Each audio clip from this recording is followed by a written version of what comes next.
Back in the early 1970s, I worked a few summers at the Hollywood Bowl parking cars. It wasn't a glamorous job, but it did have its perks. My friend Tad and I managed to wangle what was probably the best job on the lot, employee parking. Employees used a small parking area tucked into the hillside across Cahuenga Boulevard from the bowl. Our job was to make sure only employees parked there. That wasn't hard since most people didn't even know it existed, and we usually had to turn very few cars away. Once the lot was full, we would put a chain across the entrance and go down to the bowl to watch the show from the garden boxes. These were on the far right and left sides of the stage, right up front. Some of the legendary shows I got to see for free and up close included Pink Floyd, Alice Cooper, Black Sabbath, and Procol Harum. But the greatest night of all was Elton John's Goodbye Yellow Brick Road show on September 7th, 1973.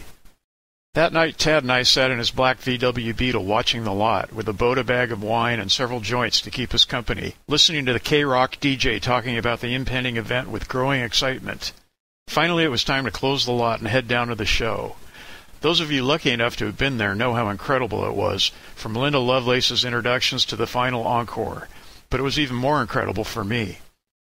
As soon as the show was over, I decided to try to head backstage. I ran up the side stairs behind the knots of VIPs and band members that were chatting on the stage. No Elton, so I figured he had gone to his dressing room. I knew exactly where that was and hurried into the concrete bowels of the bowl. The long hallway was eerily quiet as I knocked on the dressing room door. "Come in," a voice said. I opened the door and there was Elton, alone, sitting in front of the dressing room mirror and looking up at me quizzically. I rushed forward, extended my hand, and managed to stammer, "Elton, I just wanted to let you know that was the greatest show I've ever seen in my life. You were fantastic." "Thank you," he replied graciously, shaking my hand. At that moment there was another knock at the door. "Come in," Elton said. It was an older woman who at the time I thought was his mother, but apparently she was not at that concert. At any rate, I moved aside to let the two of them embrace, while several more people arrived, including Davy Johnstone and Nigel Olsson, who began combing his long dark hair in a mirror and acknowledged my praise of his drumming. My friend Tad showed up, along with some more VIPs, and soon the small room was pretty crowded with well-wishers surrounding Elton. Then the head of Hollywood Bowl operations, who I'll call Danny, walked in. This was bad, since he knew both Tad and I had no business being there. Luckily for me, he saw Tad first and began propelling him towards the door.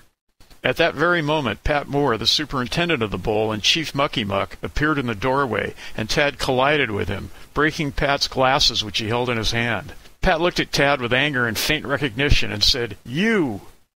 Sensing a great moment to slip out, I made my exit. For a long time afterwards, I joked that I was never going to wash my right hand again.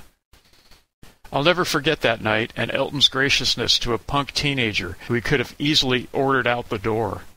A musical giant and a real class act.